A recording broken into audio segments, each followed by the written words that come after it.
Bonjour tout le monde et bienvenue à ce 5e épisode du balado Microscope, un balado de la Fondation de la recherche pédiatrique. C'est le premier balado de l'année 2026. Je suis vraiment contente de vous retrouver. Merci d'avoir été là pour les 4 premiers en 2025. Vous nous avez beaucoup écrit. C'est toujours un plaisir de vous lire et merci de nous écrire encore pour ce balado-ci et les prochains. Et merci aussi pour votre générosité. Vous avez donné beaucoup en 2025 et ça fait une énorme différence. Ça aide les chercheurs, ça aide des enfants et c'est ça qu'on veut. On veut que ça continue. Donc, merci énormément. Vous faites la différence. Aujourd'hui, on va parler de la maladie neurologique la plus répandue au monde et je ne savais même pas c'était laquelle et c'est l'épilepsie. Et j'ai appris que 30%, donc presque un tiers des gens qui souffrent d'épilepsie sont réfractaires au traitement et aux médicaments. Et on est en compagnie de 2 personnes qui travaillent à faire changer ça. Et aujourd'hui, on est avec Sarah Larivière, qui est professeure et chercheuse à l'Université de Sherbrooke et détentrice de la chaire de recherche du Canada sur l'imagerie de l'épilepsie. Exactement. Et on est avec Dr. Haris Agini Kolaou, qui est neuropédiatre et aussi professeur, pas professeur, mais chercheur associé au CHU de Sainte-Justine. Merci d'être là, tous les deux. Ouais, merci de l'invitation. Vous avez été lauréat du concours national de la relève scientifique pour vos recherches pour mieux comprendre et prédire les effets de la neuromodulation chez les enfants. On va expliquer un petit peu plus tard c'est quoi la neuromodulation. Et on est aussi en compagnie de Frédéric Laforêt, qui est papa de Léo, un petit garçon qui souffre d'épilepsie. Depuis combien de temps maintenant? 5 ans. 5 ans. Oui. Donc, on va entendre cette histoire qui est très, très touchante. Merci d'être là, Frédéric. Plaisir. Alors, pour commencer, j'aimerais ça juste comprendre, c'est quoi l'épilepsie? Ouais, l'épilepsie, en fait, c'est une maladie neurologique chronique qui est répandue dans le monde. Ça affecte environ 1% de la population. Puis, elle est souvent caractérisée par des crises récurrentes et spontanées qui sont généralement causées par des décharges électriques anormales dans le cerveau. OK. Et ces crises-là, parce que on se fait dire depuis longtemps, moi je me souviens depuis le primaire, là, une crise d'épilepsie, la personne tombe à terre, fait comme un peu le bacon par terre, puis mais c'est pas ça nécessairement. Ça ressemble à quoi une crise d'épilepsie? Et dans le fond, le cerveau, il contrôle pas mal tout dans le corps. Donc, dépendamment de la zone du cerveau qui est affectée, la zone où on a les décharges qui sont anormales, bien, les crises peuvent ressembler à toutes sortes de choses. C'est pour ça qu'on peut avoir des enfants qui font des absences, par exemple, ou est-ce qu'il y a juste un bris de contact qui peut être bref. Il y a des enfants qui peuvent avoir juste un côté du corps qui bouge de façon anormale. Puis il y a d'autres qui ont tout le corps qui va soit perdre le tonus, avoir plus de tonus, avoir des mouvements incontrôlés, faire le bacon. Donc, ça peut vraiment avoir une grande, grande variabilité. Puis qu'est-ce que ça crée dans le cerveau d'avoir beaucoup de crises d'épilepsie? Bonne question. Ça dépend. Donc, ça dépend du type de crise, ça dépend de la durée de la crise en question, puis ça dépend de qu'est-ce qui est impliqué, quel réseau, combien du cerveau est impliqué. Est-ce que tout le cerveau est impliqué en même temps? Donc, on sait que les crises qui sont prolongées peuvent causer des dommages au cerveau. On sait que les crises qui impliquent tout le cerveau en même temps et des grandes crises motrices comme de faire le bacon, c'est dangereux. Pour le reste, on sait qu'au fur et à mesure du temps, on altère nos réseaux neuronaux, puis on fait des changements et dans la fonction et dans la structure du cerveau. Et ça peut être délétère. Là, à quel point? Ça dépend de plein d'autres choses. Et vous, votre recherche, ce que vous voulez mettre sur pied, qui a déjà commencé en fait, là, c'est un type de traitement pour aider les enfants qui souffrent d'épilepsie, c'est ça?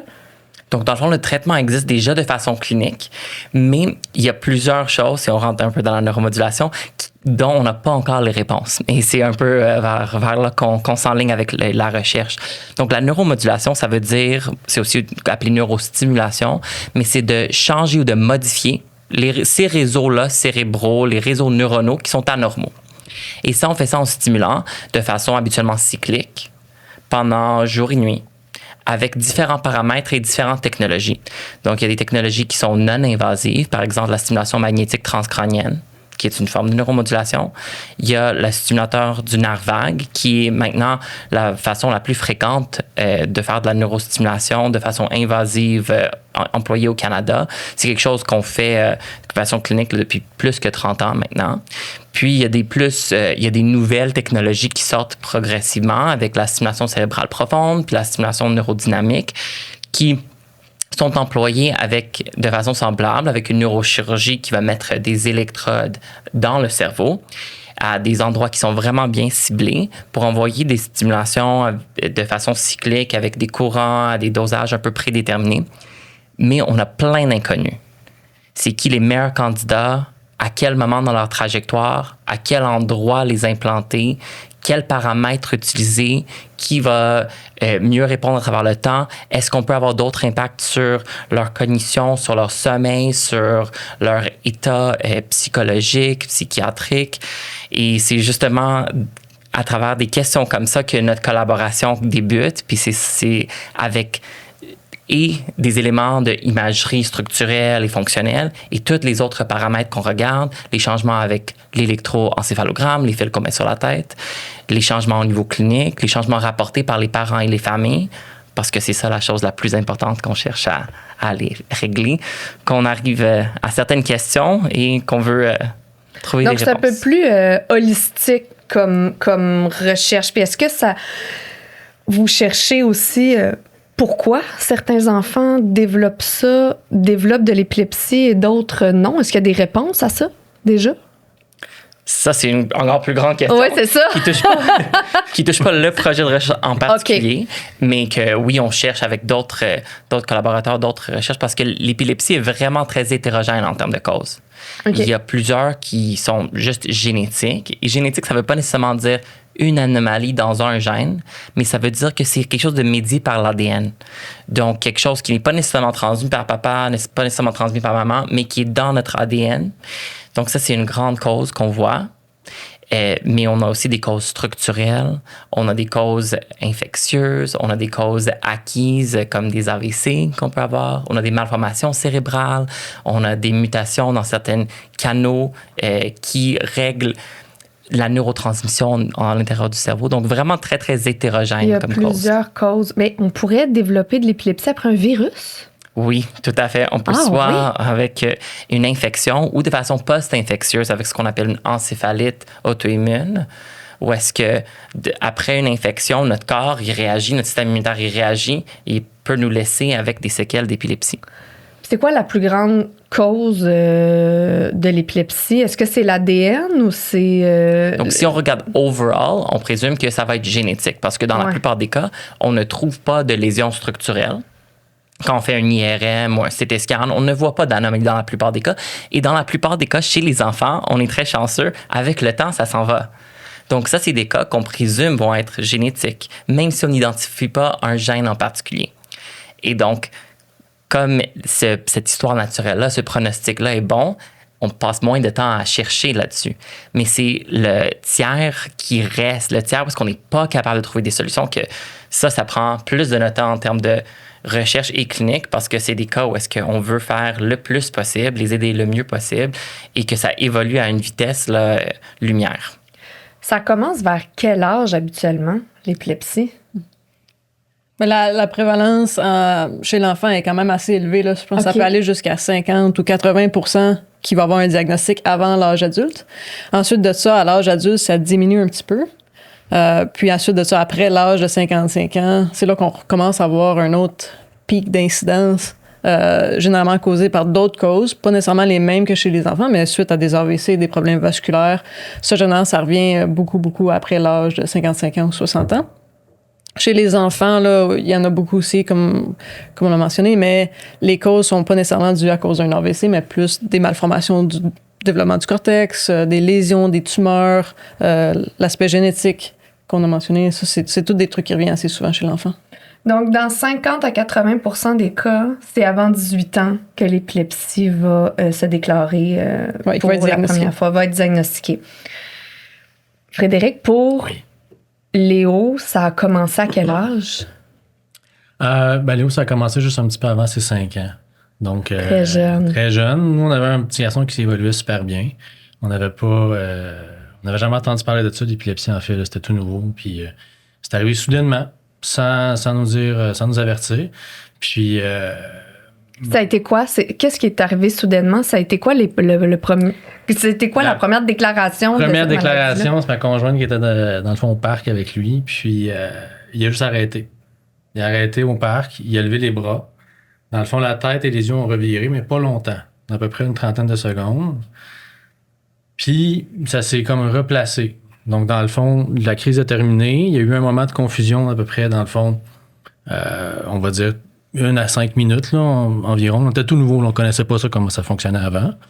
Puis ma conjointe m'appelle, elle me dit « Écoute, il y a quelque chose de bizarre qui se passe. » Je dis « OK, parle-moi-en, qu'est-ce qui se passe? » Ben, elle dit « Léo, il a comme arrêté. Mais là, il va bien. » OK. Bon, ben, qu'est-ce qu'on fait dans ce moment-là? On le sait pas. Nous, on n'avait pas dans notre famille, puis c'est pas quelque chose qu'on connaissait bien, qu'on s'est dit, bon, on va laisser aller, là, tu sais. C'est peut-être juste un petit arrêt, là, tu sais. Quand ils sont jeunes, on sait pas comment ça fonctionne. Par contre, c'est revenu. Donc, il est revenu à la maison. La même journée. La même journée, on a fait une deuxième. Là, on s'est dit, OK, là, c'est pas normal. Comme parents, on prend le téléphone, on essaie de voir c'est quoi. On a contacté notre pédiatre qui nous a tout de suite référé à aller à Sainte-Justine, dans le fond, pour avoir des investigations supplémentaires. À Sainte-Justine, on s'est tout de suite pris en charge, très bien. Puis, ben, ils nous ont comme dit, les urgentologues à ce moment-là, ben, ils vont vous donner un médicament, puis ça va partir. Mais ils ont dit que c'était de l'épilepsie à ce moment-là? Oui, ils savaient à peu près. Là, ils voyaient un peu c'était quoi, puis ils savaient que c'était de l'épilepsie. Donc, nous, on est partis un peu réconfortés. Dans le fond, bon, ben, on va donner un médicament, ça va guérir. Là, on est tout nouveau là-dedans. Malheureusement, c'est pas ce qui s'est passé. Donc, Léo, dans le fond, le lendemain, mais là, au lieu de 2, on est tombé à 4, à 6, à 12, puis on était rendu à 24 crises pendant la journée. 24 crises, c'est encore 24 absences? Non, c'est vraiment des crises tonico-cloniques qu'on appelle, là, donc des crises de Bacon là, on parlait tantôt. Là. Il faisait des grosses crises. Ça, c'est comme un peu si le feu avait pris dans le basse-cour. Je sais pas comment on appelle. Là. Dans le fond, vraiment, là, ça l'a explosé. Puis là, ben, nous, on est allés en urgence à Sainte-Justine. Puis là, ben, ils ont vraiment, dans le fond, fait des investigations. Donc, il n'y avait rien de structurel, il n'y avait rien de génétique, il n'y avait rien de connu. Dans le fond, on regardait les imageries, des choses comme ça, puis il n'y a rien qui ressortait clair. On était beaucoup dans le... Bon, ben, il n'y a pas de tumeur, il n'y a pas de malformation, il n'y a rien de direct. Puis il n'y a rien de génétique non plus. Donc là, on était... OK. Donc là, on a commencé le protocole, je pense, protocole classique, donc l'introduction de médication, ce qui est quelque chose. Donc, dans le fond, la médication antiépileptique vient aussi avec ses effets secondaires. Donc, un médicament, le premier...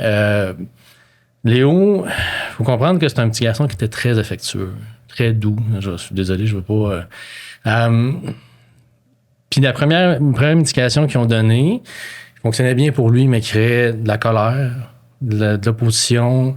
C'est très intangible, mais l'effet secondaire, c'était pas un effet secondaire nous, on était habitués. On prend un antibiotique, un peu de fièvre, c'était pas ça. Là, c'était vraiment des effets au niveau de son cerveau. De sa personnalité. Sa personnalité, comment il était. Donc, comment ça peut créer ça? C'est des effets secondaires. Les effets secondaires comportementaux, c'est parmi les plus fréquents qu'on voit avec les différents médicaments parce qu'on affecte le cerveau. Donc, on affecte plusieurs fonctions du cerveau. Et justement, un des médicaments de première ligne peut avoir beaucoup de ces effets-là comportementaux. Donc, c'est quelque chose que les parents remarquent souvent? Je dirais que oui, souvent, mais l'intensité est très variable. Donc, c'est quelque chose qu'on voit souvent, mais souvent, même dans ces cas-là, c'est quelque chose qu'on peut tolérer ou quelque chose qui peut s'améliorer avec une vitamine qui peut aider, dans certains cas, à diminuer ces effets secondaires-là. Mais il y a des cas où est-ce que ça ne marche pas, même avec la vitamine, même en diminuant la dose de la médication, même en changeant de médicament. Mais heureusement, il y a beaucoup de médicaments antiépileptiques. Donc, c'est pas parce qu'il y en a un qui fonctionne pas bien qu'il n'y en a pas un autre qui va être bien toléré, dans le fond, par l'enfant, par mon garçon, par Léo. Donc, nous, assez vite... on a vu les conséquences de c'était quoi l'épilepsie aussi. C'est pas juste la crise qui est déjà très anxiogène pour les parents, qui est quelque chose de très grave et difficile à vivre pour l'enfant. Parce que Léo, lui, devait en vivre plusieurs. Puis on est très... comme parents, c'est très difficile de vivre ça parce qu'il n'y a pas de contrôle. On n'est pas capable de pouvoir l'aider dans ce qu'il fait. On peut l'accompagner, on peut être avec lui, faire attention qu'il n'y ait pas de blessures qui arrivent durant une crise, mais on est impuissant. C'est ça qui est le plus difficile quand on vit avec quelqu'un qui est épileptique, en fait. Combien de temps ça dure une crise? Eux qu'on veut, c'est on n'en veut pas là, mais dans le fond c'est généralement dans le fond en bas de 5 minutes qu'on considère que c'est pas une urgence médicale. 5 minutes, mais c'est long, 5 minutes. C'est très long. Puis là, comment ça se passe? Est-ce que vous avez établi J'imagine que vous avez été accompagné, mais là, faut tasser les objets, faut le coucher par terre. C'est quoi qu'il faut faire? C'est pas la crise qui est le plus difficile, c'est l'attente de la crise. Parce que un des défauts en tant que parent qui a un enfant épileptique, c'est l'hypervigilance. Puis ça, tous les parents qui ont des enfants épileptiques peuvent l'avoir, c'est on veut le protéger, mais les crises, ça lève pas la main. Là. Il n'y a pas de petite lumière verte qui dit « Hey, je fais une crise ». Ça arrive de façon soudaine, il n'y a pas rien qui avertit. Puis une crise, c'est dangereux. L'enfant n'a pas aucun système de protection. Tu sais, mettons, on va tomber, là. Mais nos mains vont aller en avant. On va se protéger. Léo, il n'y a pas ça quand il tombe. Il est dans la piscine. Il nage, il arrête, il coule. Tu sais, on est vraiment on n'a pas la chance. Il va faire du vélo. C'est parce qu'il peut tomber, là. Tu sais, il y a tous ces éléments-là. Il faut faire attention. C'est comme si les gens ne réalisent pas l'impact pour lui social. Puis Léo, ça l'a beaucoup affecté. Là. Ça, c'est sans compter dans la médication, parce que on parlait d'un médicament, mais Léo a essayé en 12 médicaments en tout. Puis on a été chanceux parce que on a trouvé quelques médicaments qui fonctionnaient bien pour lui, mais ça a été un amalgame. Là. Il y a un médicament qui ne pouvait plus parler. Donc, la parole, elle a arrêté. On l'a enlevé, là. Rapidement, là, dans le fond, mais c'est un effet secondaire connu. Un autre médicament où il devient très, très, très léthargique. Mais tu sais, il pourrait dormir 18 heures sur 24. Donc là, c'est tout beau, ça, mais c'est difficile. Puis il y a un autre médicament où il partait à courir. Sa crise était mobile. Ça change le cerveau. Pourquoi, je ne sais pas, là, mais ça change de petites choses, puis il devient différent. Sa crise devient différente. Il faut tout le temps s'adapter à trouver des meilleurs pour le protéger. Puis c'est très difficile aussi comme parent, de le voir perdre des facultés. Tu sais, parce qu'il y a des facultés qu'il y avait avant qui perd. Puis tu sais, on avait un petit comme coco. Quoi? C'est un petit coco qui était social, affectueux, tout le temps le sourire dans le visage, à la limite extrêmement tannant. Tu sais, c'était une beauté d'avoir un petit Léo. Puis, quand l'épilepsie est arrivée, l'épilepsie n'a pas changé, Léo. Les traitements, malheureusement, pour empêcher qu'il fasse des crises, ont changé sa personnalité, ont changé comment lui évoluait. Puis, comme famille, moi, j'ai 2 autres petits garçons. Ça a été très, très difficile parce que mon deuxième, dans le fond, Léo, c'est l'aîné. Mon deuxième, son grand frère, c'était son grand frère. T'sais. Puis, quand l'épilepsie est arrivée, il ne le reconnaissait plus. Ça, pour la famille, ça a été quelque chose de très, très difficile parce que nous, on était déjà remplis avec une grande famille. Puis, il fallait qu'on joue avec le fait de garder cette cohésion familiale-là quand l'enfant qui est épileptique avait, dans le fond, des changements. Donc, ça a été très difficile. Puis Léo a eu un parcours épileptique très difficile, je pense, là, dans le fond, où il a fait beaucoup de médicaments. Il a fallu parce qu'on n'a jamais réussi à arrêter complètement les crises. Et c'est là qu'on dit qu'il est réfractaire, qu'il y a une épilepsie réfractaire. Les médicaments ne fonctionnent pas pour lui, c'est ça? C'est ça. Même avant ça, c'est ça. Après 2 échecs médicaments qui ont été adéquatement sélectionnés, tolérés en termes d'effets secondaires et dosés, on a moins de 5% de chance d'avoir une vie exempte de crise seulement avec d'autres médicaments. Donc, on arrive rapidement à une définition d'épilepsie réfractaire.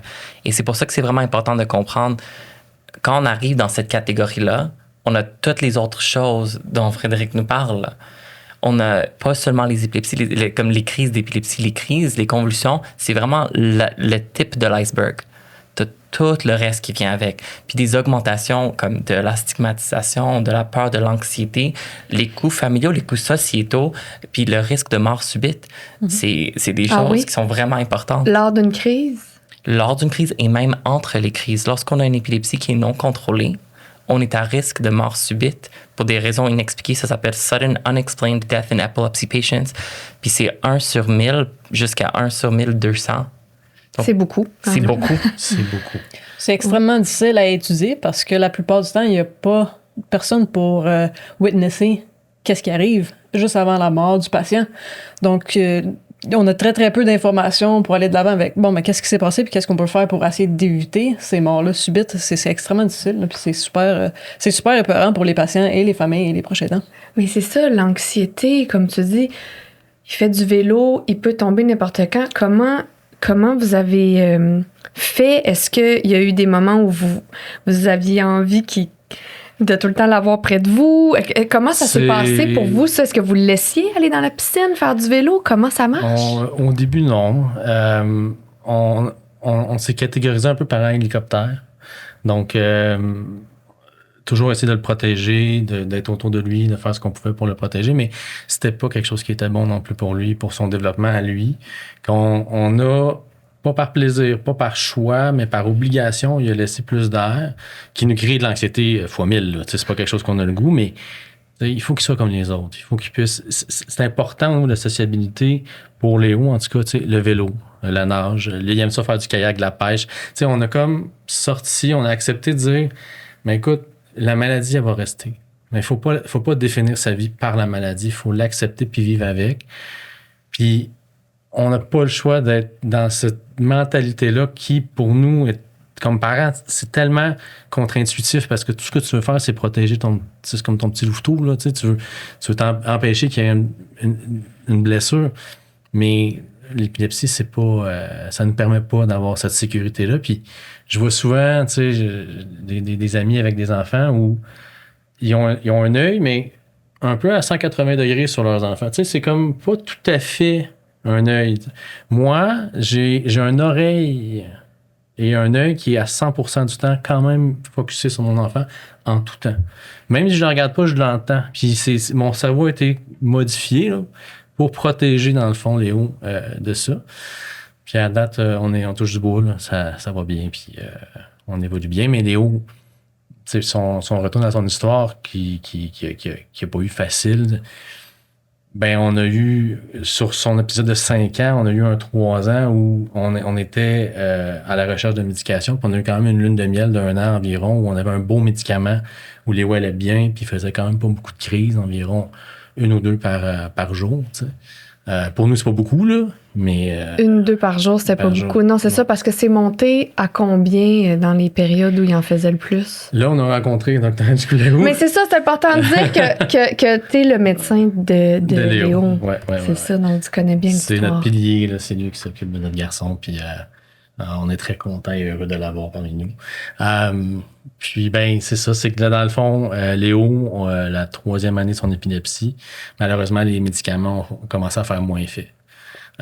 Puis là, on est tombé jusqu'à un maximum de 52 crises par jour de 5 minutes. Des crises en répétition, des crises...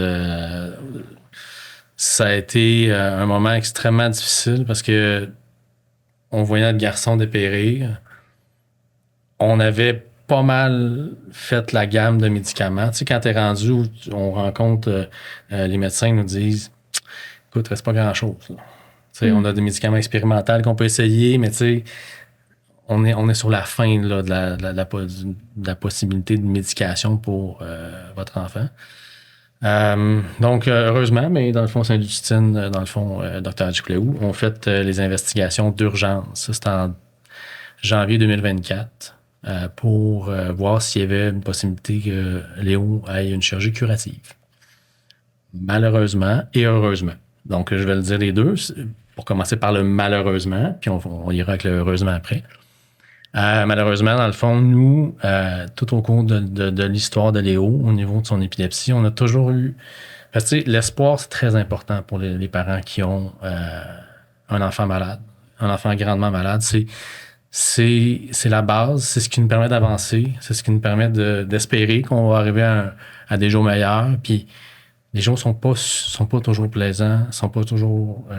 On est triste, on a le goût de pleurer, on sent fâché, on sent des fois. C'est comme trop dans le fond, mais quand on a l'espoir d'aller plus loin, d'avoir un traitement qui pourrait aider notre garçon, c'est là qu'on se sent bien. Puis c'est là-dessus qu'on va aller. Qu'on va vraiment aller s'appuyer. C'est votre ancrage, ouais, c'est ça. C'est comme, bon, on y va. Puis dans l'histoire de Léo, on a vu à plusieurs reprises des moments où on appelait ça la porte était fermée. Donc, on arrivait au seuil où il n'y avait plus rien à faire. Mais là, tout d'un coup, 2-3 mois après, un nouveau test. Un nouveau médicament. Là, tu sais, quand on parle de recherche, c'est important qu'on en parle parce que ça a des effets concrets pour Léo. Là. La Fondation finance quelque chose pour le professeur Larivière puis le docteur Chikulaou. Mais Léo, là, concrètement, il est quelqu'un qui a bénéficié de ces résultats-là. Puis, c'est quelque chose pour nous, tu sais, de voir tout ça puis d'avancer puis de se sentir bien par rapport à mon garçon. J'espère un jour qu'il va être guéri de ça.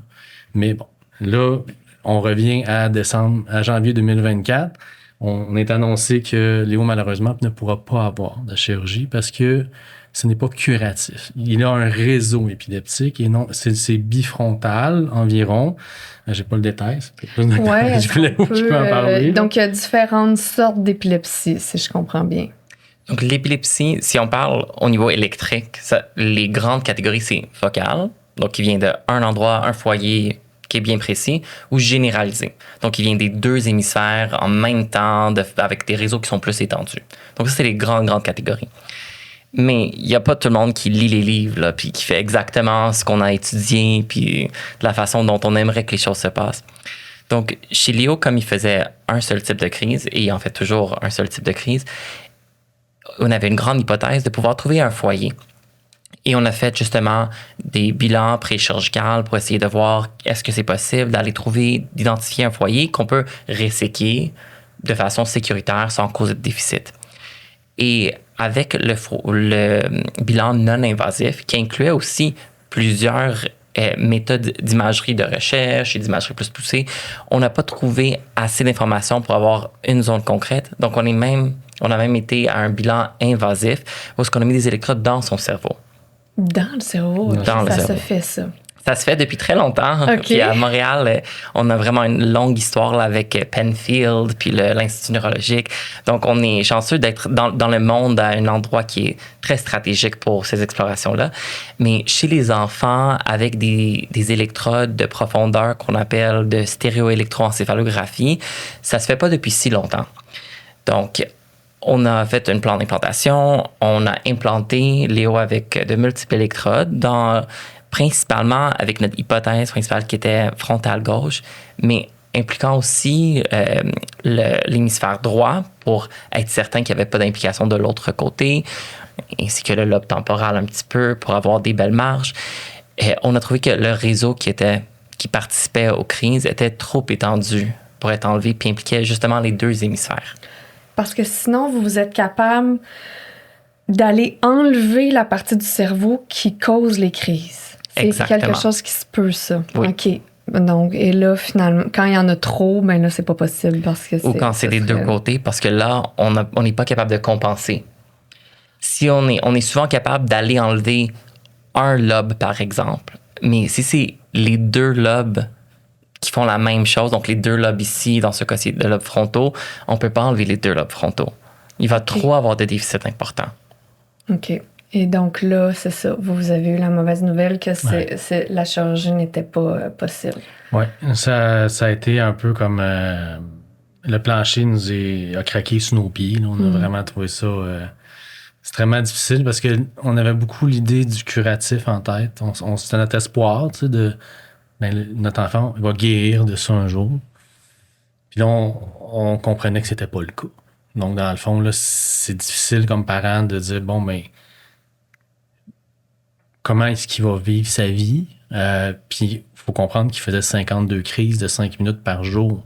Donc, Et la nuit aussi, j'imagine? Toute la journée. Là. C'est ça. Donc, là, on parle à 2 à l'heure environ. Donc, il partait avec une crise de 5 minutes. Il prenait 10-15 minutes de post-ictal qu'on appelait de post-crise.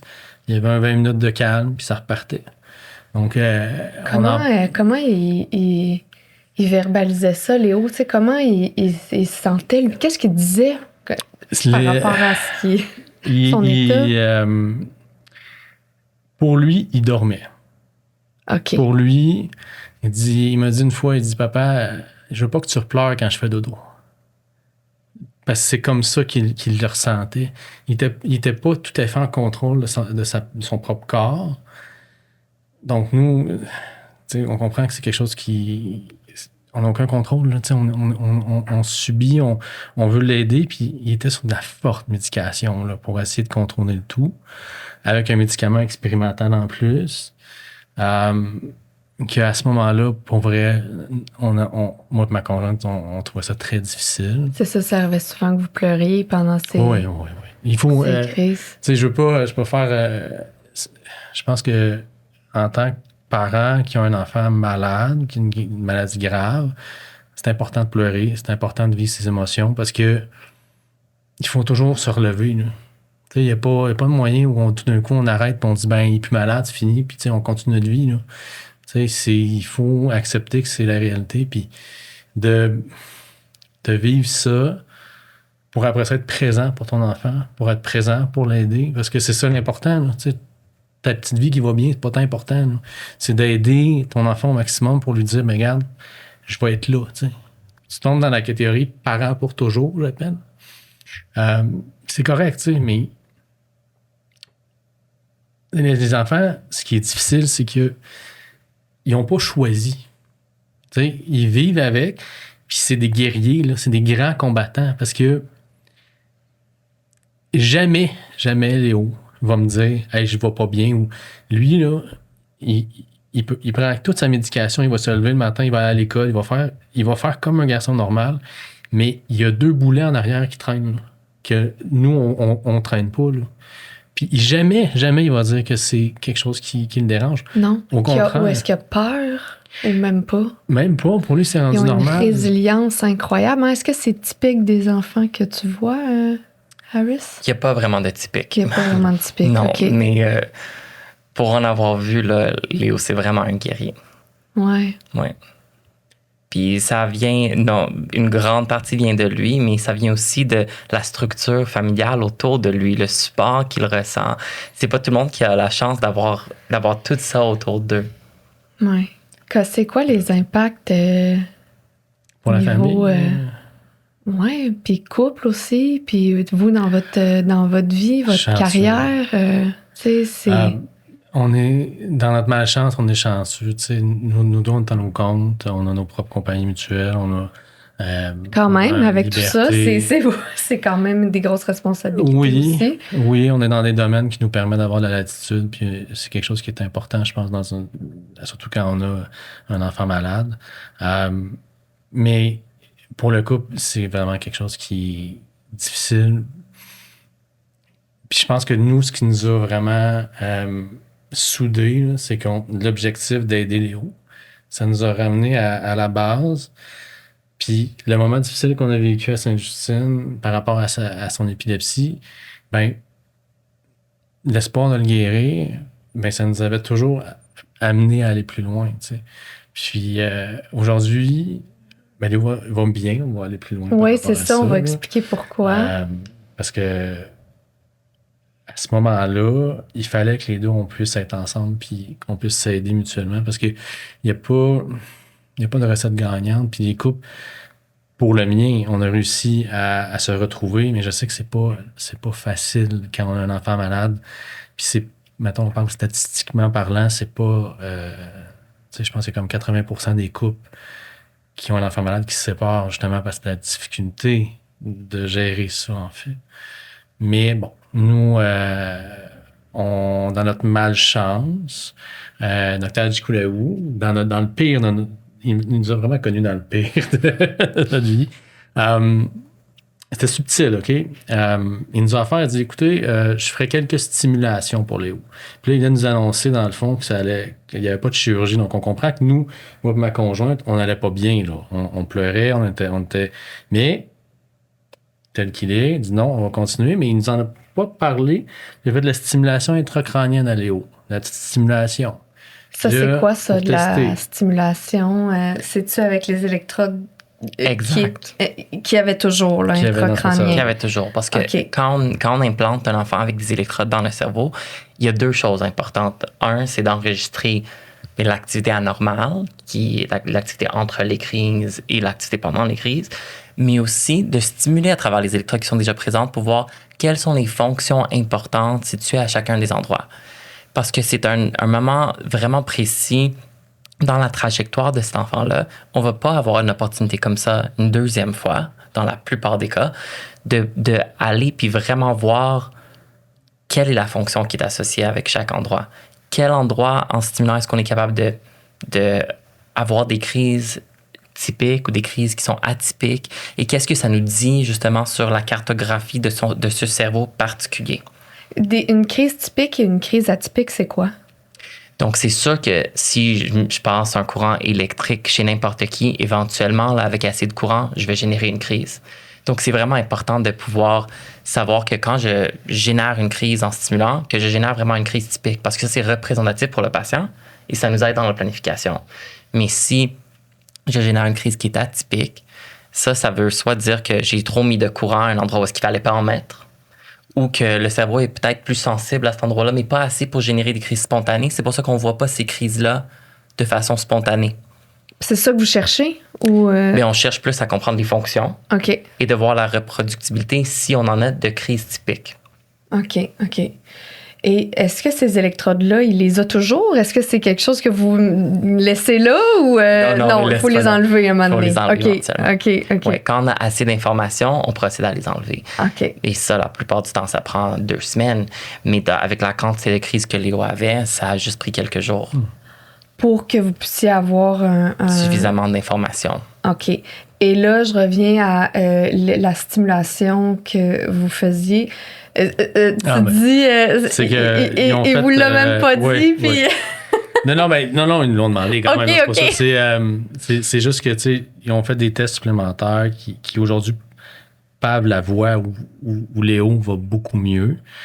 Principalement parce qu'ils nous ont offert la stimulation, le VNS, dans le fond, qui est une machine qui est mise sous sa peau, qui va au niveau de son nerf vague. Puis, c'est peut-être plus l'expliquer. Là, c'est peut-être plus, Oui, parlons-en moi, du nerf excuse-moi. vague aussi. Pas de problème. On entend de plus en plus parler du nerf vague. Moi, ça m'intéresse. C'est quoi d'abord le nerf vague? Mais le nerf vague, c'est un de nos nerfs crâniens. Donc, on a 12 paires de nerfs crâniens, chaque personne, qui sont vraiment importantes pour de multitudes de fonctions, principalement au niveau de la tête, mais aussi au niveau du reste du corps, de notre système nerveux autonome. Et le nerf vague, étant un de ces nerfs-là, est très intéressant parce que chez certaines personnes, on est plus sensible, on peut, avec des changements de température, fatigue, déshydratation, avoir une syncope puis dire « Ah, on est vagal », entre guillemets, avec une suractivation du nerf vague. Puis depuis longtemps, on sait que, par exemple, il y a certaines personnes qui avaient trop une grande motilité intestinale, on pouvait faire des vaguectomies. Donc, les chirurgiens allaient couper le nerf vague. Et là, finalement, les choses allaient plus lentement dans leur abdomen. Fait que ça fait très, très longtemps que les gens explorent le nerf vague et toutes les différentes applications. Mais ce nerf a plusieurs afférences à de multiples endroits dans le corps, dont le cerveau. Parce qu'il part du cerveau et il va juste... C'est le plus grand nerf est-ce que c'est le plus grand nerf du corps, le nerf vague? Donc, en termes de nerfs, ça dépend de comment on les mesure puis chez chaque personne. Donc, souvent, plusieurs nerfs périphériques qui vont dans la jambe peuvent être plus longs si on les regarde de façon directe. Mais si on regarde chaque petit embranchement séparé puis on les met un à le fil de l'autre, c'est là que ça devient pas mal le nerf le plus grand. C'est ça. Il part du cerveau, il va jusqu'aux intestins. Il part du tronc cérébral. OK. Donc, juste... Le cerveau, il y a toute la partie cortex cérébral, puis ensuite, il y a le tronc qui va le connecter suite à la moelle. Donc, dans le tronc cérébral, c'est là qu'on a la plupart des nerfs crâniens qui partent. Et il sort, puis justement, il va vers le haut et vers le bas à plusieurs endroits. OK, parfait. Dont le cœur, dont les intestins, dont quand on va vers le haut, il y a des afférences vers le cerveau. OK. Et donc là, en le stimulant, ça peut avoir un impact là, sur l'épilepsie de Léo. C'est ça, et de plusieurs autres Justement. personnes. Puis on comprend pas 100% pourquoi. Ah, OK. On sait que cette stimulation-là change le relâchement de certains neurotransmetteurs, qui peut augmenter l'inhibition, diminuer l'excitation de certains d'entre eux. Mais on n'est pas sûr exactement de quel est le mécanisme, pourquoi ça fonctionne chez certains, pourquoi ça ne fonctionne pas chez certains. Puis généralement, on dit que 50% des patients vont avoir un bénéfice de 50%. Donc, c'est pas quelque chose qui est à visée curative, donc à visée d'avoir 0 crise, mais c'est à visée d'avoir une amélioration de crise pour aussi amener à une amélioration de la qualité de vie. Et le stimulateur du nerf vague est aussi utilisé en psychiatrie, par exemple, pour la dépression réfractaire, est aussi utilisé pour dans plusieurs autres domaines, dans des maladies inflammatoires, comme la maladie inflammatoire de l'intestin, par exemple. Donc, plusieurs mécanismes qui s'entrecoupent, mais qu'on ne comprend pas tout à fait. OK. Donc, quand on l'offre, c'est parce qu'on voit qu'il n'y a pas de résection focale, il n'y a pas d'endroit qu'on peut aller enlever, qui est plus à visée curative, d'avoir 0 crise. Mais on pense qu'on peut avoir un certain bénéfice. Mais encore une fois, on n'est pas sûr si on va avoir un certain bénéfice. Et ça va s'entrecouper aussi avec la recherche dont on va parler tantôt. Oui, ben c'est ça. Dans le fond, c'est sur ça que porte la recherche, la neuromodulation, c'est par rapport au nerf vague? Le nerf vague, mais aussi d'autres types de neuromodulation comme la stimulation corticale profonde, qui est aussi appelée le DBS. C'est tous des types de neuromodulation où on ne comprend pas c'est quoi le mécanisme. Donc, comment est-ce qu'on peut savoir qui va être un candidat idéal, qui va bien répondre, qui va avoir des effets secondaires? Fait que dans notre projet de recherche, qu'est-ce qu'on essaie de faire, vraiment, c'est de regarder le cerveau en entier. Vu que c'est un réseau, on a parlé beaucoup de réseaux, est-ce qu'il y a des biomarqueurs, est-ce qu'il y a des petites caractéristiques mesurables qui vont nous aider à définir qui est un bon candidat, puis qui va bien réagir. Puis après ça, de dire, est-ce qu'on peut trouver c'est où la localisation idéale pour aller implanter ces électrodes-là, là, par exemple le DBS, qui peut être dans plusieurs noyaux du thalamus, par exemple. Mais aussi, quel réseau qui va engager, puis est-ce qu'on peut connaître à l'avance les réseaux qui devraient être engagés. Puis ça va dicter un peu comment est-ce qu'on procède avec l'implantation. Puis, qu'est-ce qui est intéressant avec la neuromodulation en épilepsie, c'est que c'est peut-être pas nécessairement dans le cas de Léo, mais dans d'autres patients qui font des crises 1 fois par semaine, 1 fois par 2 semaines, ben t'implantes le DBS, le stimulateur du nerf vague, puis t'attends. Tu peux ajuster des paramètres, mais t'as juste 2-3 paramètres. Retourne chez vous, regardez comment votre enfant va, revenez dans 1 mois, puis on va voir si ses crises se sont améliorées. Tandis que dans des troubles neurologiques qui sont plus moteurs, où ce que tu as un stimuli, mettons une dystonie, où ce que tu vois quelqu'un qui shake constamment, ben là, tu peux faire tous tes tests en clinique, puis voir, bon, mais OK, c'est ce paramètre-là qui fonctionne. Puis dans des troubles moteurs comme ça, c'est beaucoup plus efficace, beaucoup plus rapidement, tandis qu'en épilepsie, tout va beaucoup plus lentement. Puis en recherche, qu'est-ce qu'on essaie vraiment de faire, c'est d'essayer d'avancer ou de streamliner ce processus-là, puis de laisser tomber l'essai-erreur, puis de partir de des données quantitatives, d'imagerie, avec le cerveau en entier, pour dire, bon, ben regarde, nous autres, on pense que si tu implantes à cette place-là dans le cerveau, avec ces paramètres-là, ben, tu vas aller moduler tel réseau qui va être efficace pour ces crises. Puis là, on vient de sauver 2 ans. C'est ça, puis Léo est un bon candidat étant donné le nombre de crises qu'il fait. J'imagine que là, c'est ça, hein, c'est la clé, malheureusement. Là, oui, malheureusement, c'est ça.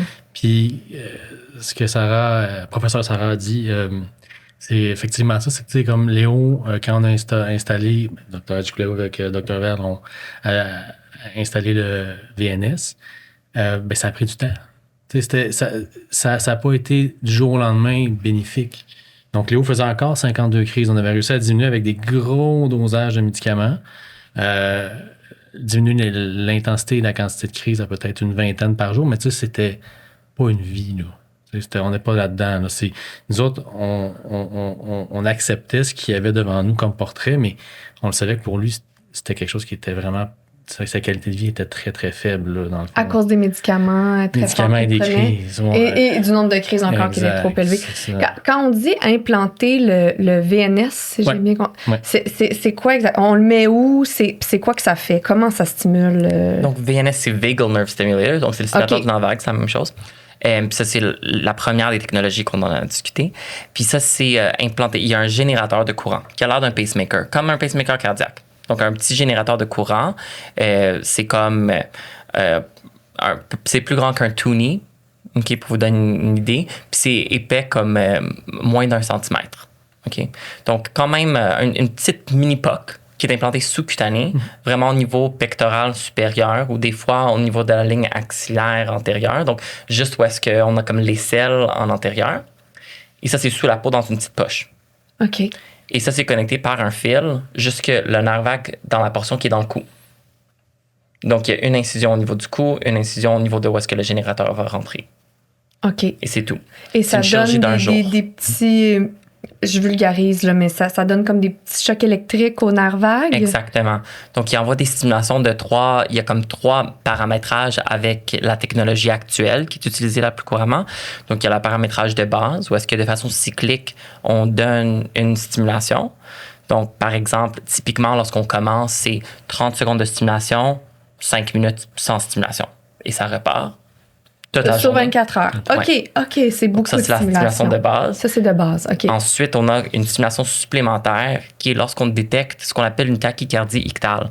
Donc, ça regarde quand il y a un bond de 20 ça, c'est le paramètre standard, là, mais on peut le changer aussi, de 20 de la fréquence cardiaque dans un espace de 10 secondes. Pour nous dire que, OK, il y a quelque chose qui a vraiment fait monter la fréquence cardiaque. Est-ce que c'est une crise? J'envoie une stimulation supplémentaire pour essayer de régler cette crise-là avant qu'elle arrive, avant qu'elle grandisse ou faire quelque chose. OK. Et là, il y a une troisième qui est encore une stimulation avec un courant supérieur, qui est avec l'aimant. Donc, les parents ont un aimant qui peuvent swiper sur le générateur, qui va donc envoyer un courant supplémentaire encore plus élevé et qui va ensuite avoir, pour une période prédéterminée, puis qui va ensuite avoir une période réfractaire là, sans retour avant que ça revienne à la période cyclique. Est-ce que Léo, il sent quelque chose quand il y a le petit choc? Est-ce qu'il y a une Léo, sensation? heureusement, je sais que c'est pas pour tous les enfants, mais Léo, heureusement, c'est un super répondant au niveau du stimulateur du nerf vague. Donc, il sent rien pour l'instant. Donc, on est chanceux. Il y a aucun effet secondaire qu'on voit au niveau physique, là, donc de douleur, d'inconfort. OK, il y en a qui ont des douleurs. À part OK. la machine là, qui va comme, tu sais, il va gosser un peu dessus. Là. Mais sinon, c'est tout. Là. Tu sais, ça va super bien. Oui, c'est ça. Comment il va, là, Léo, suite à ça? C'est c'est une lune de miel en soi. Tu sais, on a augmenté tranquillement la stimulation. On a fait beaucoup d'ajustements. Puis, on a passé de 52 crises de 5 minutes à environ une crise d'à peu près 30 secondes par jour. Wow. Donc, tu sais, c'est un peu surréel. On l'accepte. On le sait que l'épilepsie, c'est rien qui est linéaire. Donc, il faut accepter que tout peut changer. Mais, tu sais, aujourd'hui, Léo, il va à l'école, il a des amis, il est ce qu'on voulait qu'il soit, tu sais. Ouais. Puis, on ne pourra jamais... Tu sais, je dis souvent, c'est comme si on avait un peu gagné à l'auto. Tu sais, il n'y avait rien qui nous disait. Nous autres, on allait ouvrir le champagne si on avait 50% de réduction de crise. Là.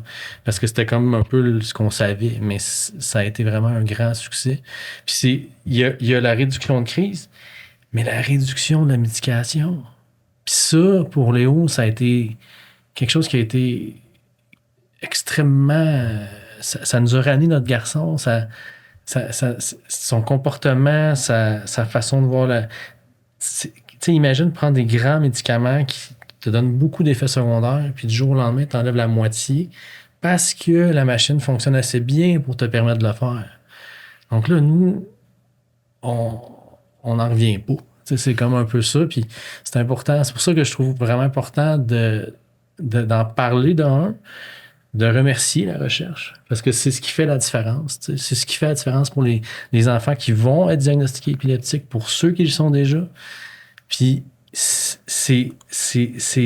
trouve, en étant un parent qui est là-dedans, qu'on est dans un air au niveau de l'épilepsie où il y a beaucoup de recherche qui est faite, puis il y a des avancements qui fondent pour nous un espoir de vie future bien meilleure. Puis Léo, aujourd'hui, il est rendu à un niveau où tu m'aurais dit ça il y a un an, là, j'aurais dit c'est impossible ce que tu me dis. ça sera pas ça. Léo a de la difficulté avec les contacts sociaux, au niveau comportemental. Puis on a vu une amélioration il faut que nous, on change notre façon de voir son futur, voir comment lui va évoluer à cause du stimulateur du nerf vague. Donc, tu sais, puis je veux même rajouter, on le sait que ça fonctionne parce qu'on l'a testé. Tu sais, on l'a vraiment testé parce que pour Sainte-Justine et Dr. Duclaou, le but, c'est de peut-être arriver à aucune crise. On est réaliste sur... On a déjà un énorme succès qu'on y va à ce niveau-là, mais on a regardé si on pouvait faire autre chose pour l'aider. Tu sais. Puis on a éteint le stimulateur du nerf vague. On ne l'a pas éteint longtemps. On ne l'éteindra plus longtemps. On l'a éteint 2 heures, puis en une demi-heure, elle fait 12 crises d'épilepsie. Aïe, OK. Donc là, c'est plus juste que la machine fonctionne bien. C'est que sa machine le tient en vie. Ouais. Son cerveau a besoin de ça maintenant pour vivre. Puis, ça nous a confirmé à quel point on est chanceux de pouvoir lui donner cette thérapie-là, qui vit aujourd'hui avec ça. Puis, on est juste on est reconnaissant. C'est pour ça qu'il faut... C'est important. Je regarde la Fondation de recherche pédiatrique qui subventionne la recherche avec le professeur Larivière puis avec le Dr. Hadjikoulaou. Vous avez 2 piliers là, qui peuvent faire vraiment la différence à long terme. Là. Que, si vous avez à donner, c'est ça, si vous avez à donner, comprenez ce que vous donnez, c'est de 1 pour l'avancement. Le petit Léo, là, qui aujourd'hui a une vie, il y en a une. La qualité de vie, je pense que personne ne comprend comme c'est important. Là. Donc, c'est ça c'est pour ça que je remercie beaucoup. Mais c'est vrai ce que tu dis, puis c'est qu'avec la recherche, ça peut aller vite. Tu sais, c'est ça. Ah, il n'y a plus rien. Ah, il y a un nouveau médicament. Ah, on va essayer ça. C'est ça. Ça, je trouve ça fascinant. Vous, ça doit être stimulant, ça doit être beau d'entendre ça, puis de voir ça pour vous, les chercheurs. Ça doit être assez... C'est sûr, c'est notre raison d'être. Là. Puis c'est la raison pour laquelle on cherche à répondre à ces questions-là particulièrement. T'sais, chez Léo, si on aurait pu atteindre les meilleurs paramètres ou de savoir d'avance que le VNS allait fonctionner, même avant de l'implanter, ou de pas prendre 6 mois, 8 mois, qu'est-ce qui est mieux, qu'est-ce qui est pas mieux, c'est vraiment ça qu'on cherche à faire là, avec Sarah. Mm-hmm. En recherche en épilepsie, qu'est-ce qui est vraiment précieux, c'est exactement ça, c'est cette collaboration-là avec les cliniciens et les chercheurs.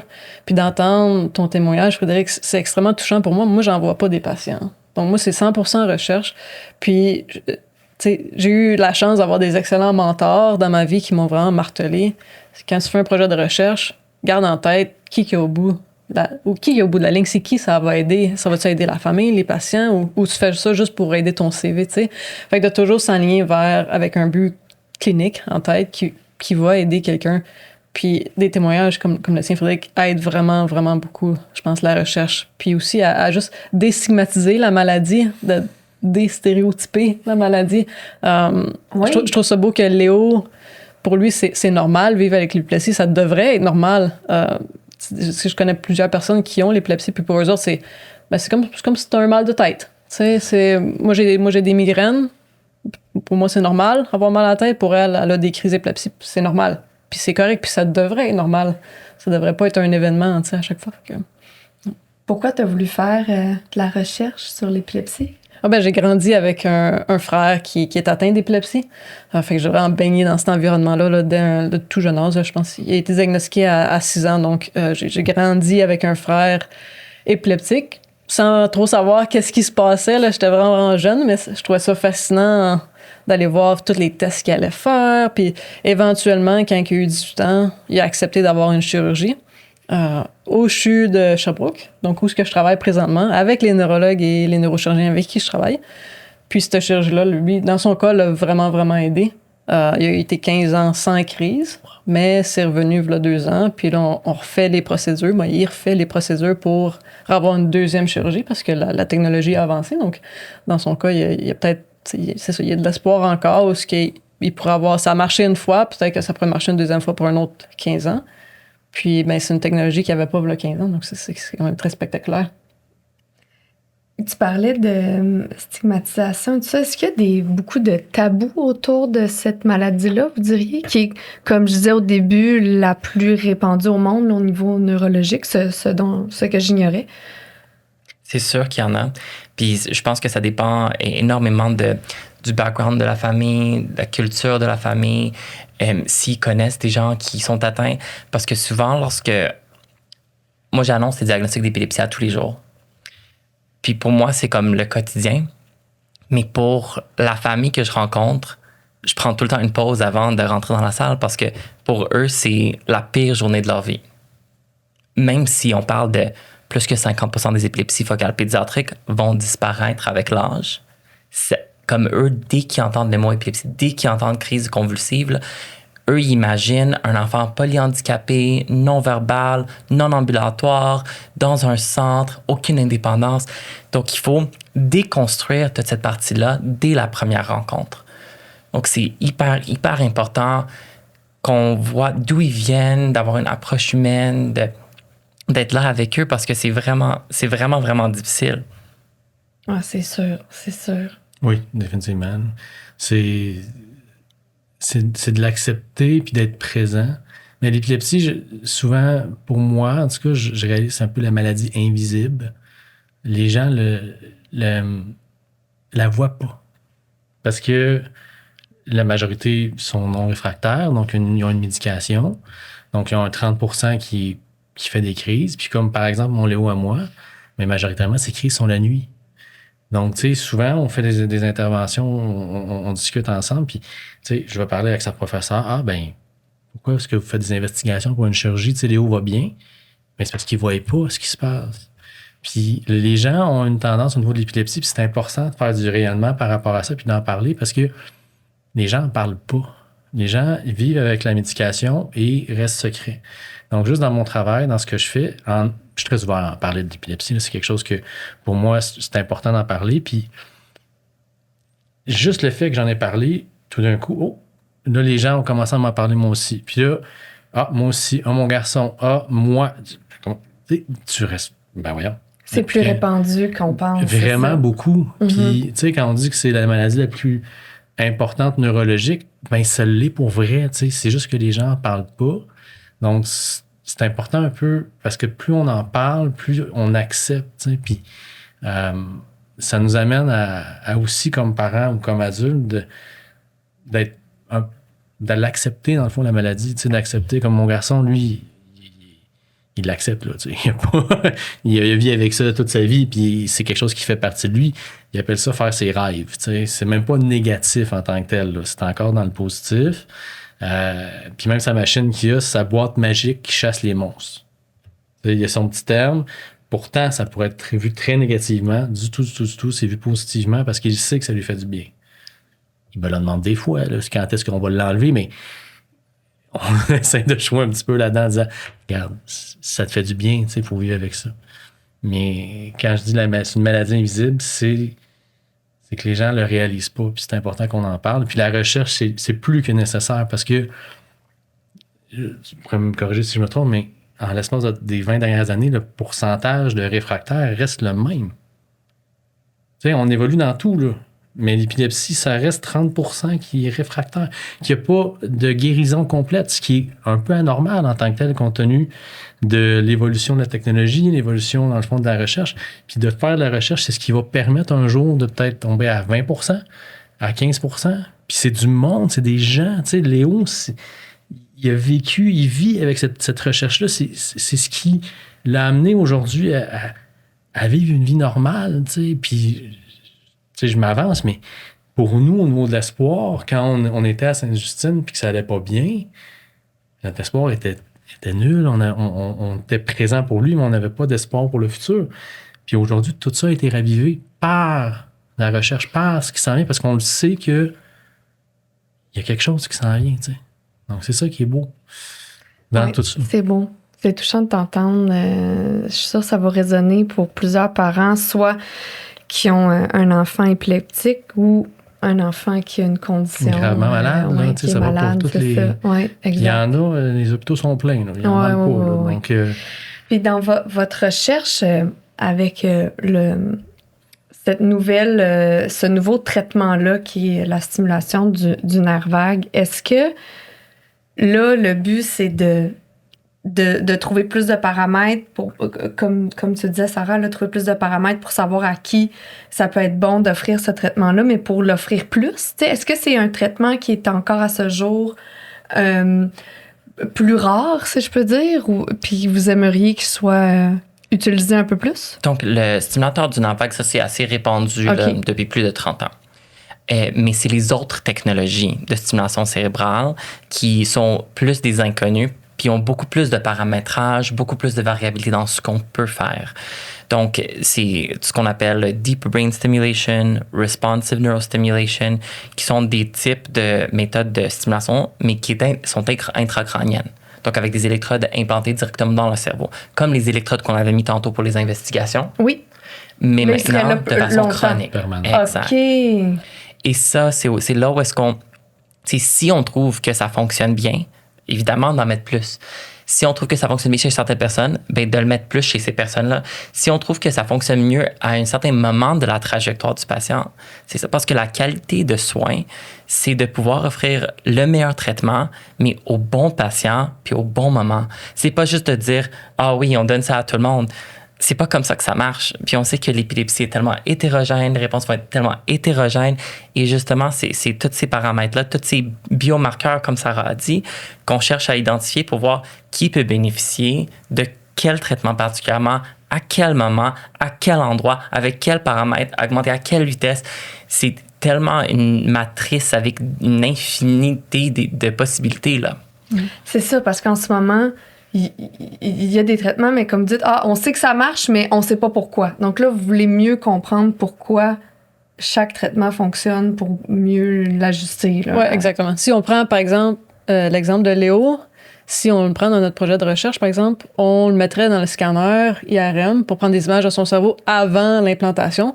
On regarde son cerveau, il est organisé comment? Est-ce qu'il diffère une place? Quelles régions sont connectées avec lesquelles? Puis la région qu'on veut aller mettre nos électrodes dedans sont connectés à quelle région? Ils vont former un réseau spécifique. Ensuite de ça, on fait l'implantation, on stimule, on essaie des paramètres. Puis idéalement, on le suit aussi au travers du temps sur ces changements dus au niveau du comportement, sa qualité de vie, ses facultés cognitives, mais aussi le nombre de crises et la sévérité des crises. Fait que dans notre projet de recherche, on s'attaque pas juste au nombre de crises, puis on s'en tient là.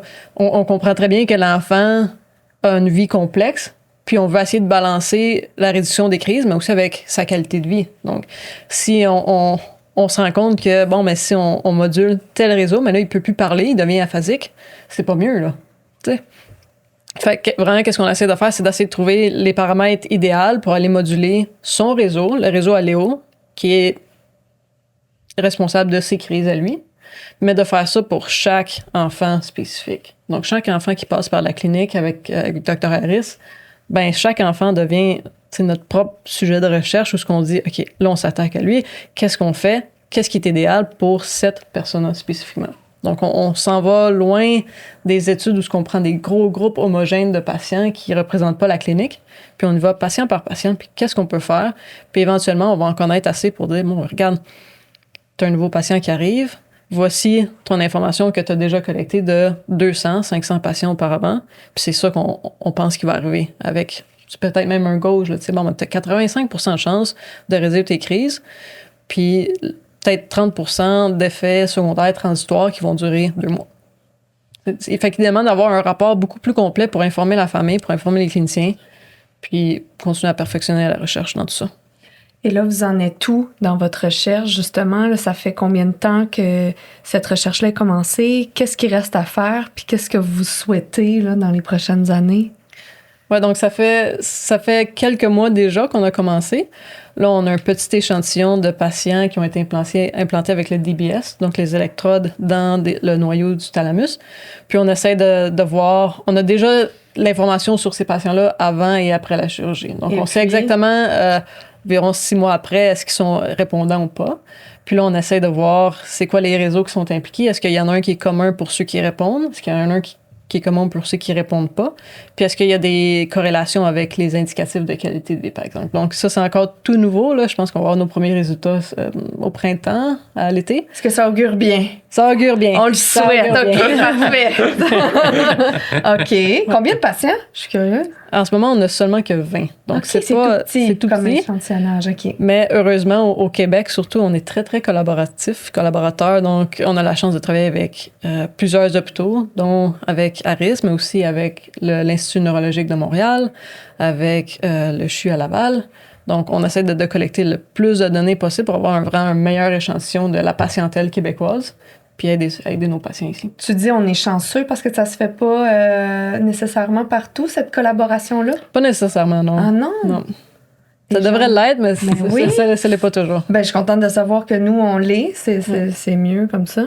Tout à fait. Ben oui. Et là, mettons pour les 5 prochaines années, vous allez suivre ces enfants-là. Est-ce qu'il y en a d'autres qui vont s'ajouter?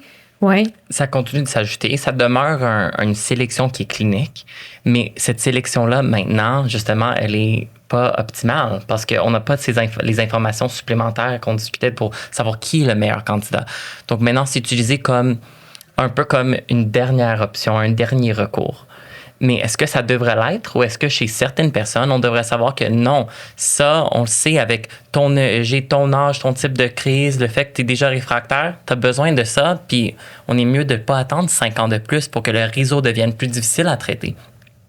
Donc, c'est difficile d'avoir des réponses particulières avec des nombres, des chiffres qui sont petits comme ça, parce que chaque patient est différent, chaque individu est différent, leur cerveau est différent, et c'est pour ça qu'on essaie de comprendre les réseaux, justement, parce que quand on regarde les réseaux, bien, on regarde des milliers de neurones. Et là, quand on multiplie les 20 patients par des milliers de neurones, puis on essaie de voir tous les tracts corticaux qui sont importants, qui lient différents endroits du cerveau, c'est là qu'on augmente nos chiffres, c'est là qu'on commence à pouvoir arriver à quelque chose de peut-être plus significatif. Et c'est là qu'on commence à peut-être voir des patterns qui vont peut-être nous guider. Donc, c'est tous ces éléments-là qui nous aident. Et ce projet est comme un morceau de ce vers quoi on veut s'enligner.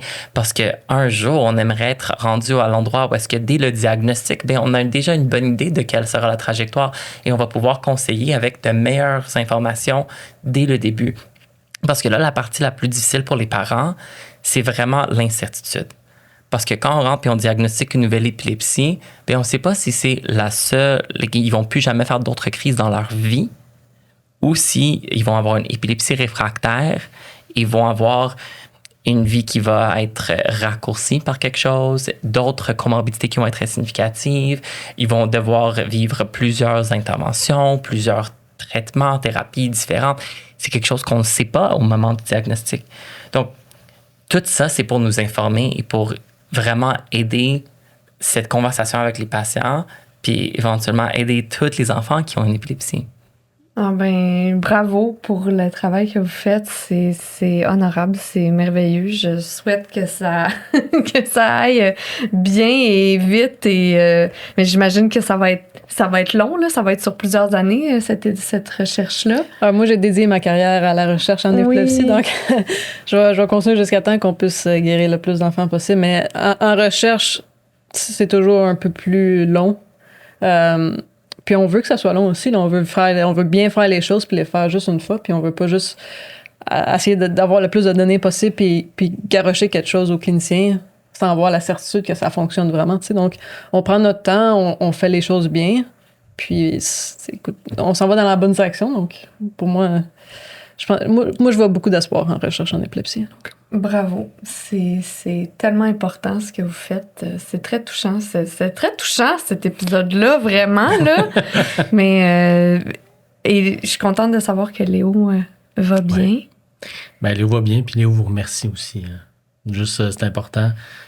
Toutes les familles qui ont des enfants épileptiques, vous êtes le canal d'espoir pour tout le monde, puis je veux vous remercier pour ce que vous faites. On n'a pas beaucoup de façons de le faire. Merci à la Fondation aussi de subventionner, dans le fond, ce projet de recherche-là, parce que ça nous permet à nous, comme famille, de sentir qu'on a un espoir pour le futur. Donc, je voulais vous remercier. Merci beaucoup. Merci. Frédéric, pour ton témoignage qui était vraiment touchant. Puis je suis sûre que ça va parler à, comme je disais, à énormément de personnes. Merci, Iris. Merci, Sarah, d'avoir été là aujourd'hui. Je voulais juste une dernière chose. C'est le travail qu'on fait, c'est nous, on n'est qu'un petit morceau. Puis on a tellement la chance d'avoir des grandes équipes pour nous aider, des grands collaborateurs. Dr. Alexander Will, qui n'est pas là aujourd'hui, mais qui est sur ce projet avec nous depuis le début et qui est instrumental, mais aussi toutes nos équipes de recherche, nos équipes cliniques et plus que tout, là, les patients qui nous motivent à faire ça. Donc, c'est vraiment grâce à Léo qu'on est là. Merci pour toute l'équipe. C'est important pour nous. Puis continuez. C'est tout ce que je peux dire. Ah, c'est beau. Ben, mon Dieu, merci à tout le monde, mais merci aussi. Merci à toi. Donc, merci. On est dans la gratitude aujourd'hui. Je trouve que ça commence bien l'année. Puis moi, je veux remercier les auditeurs qui sont toujours au rendez-vous et les donateurs parce que, oui, à la Fondation qui permet la recherche, mais la Fondation peut survivre grâce aux dons. Elle ne survit que par des dons. Je trouve ça toujours important de le rappeler. Donc, si vous voulez donner, et je vous invite à le faire, vous pouvez aller sur le site de la Fondation, fondationrecherchepédiatrique.ca et le lien va être aussi dans la description de l'épisode. Merci d'avoir été là. On commence l'année en force. Je trouve ça merveilleux et on va avoir plein d'autres beaux sujets au cours de l'année. Merci d'être là. Merci à vous. On se retrouve pour un nouvel épisode bientôt.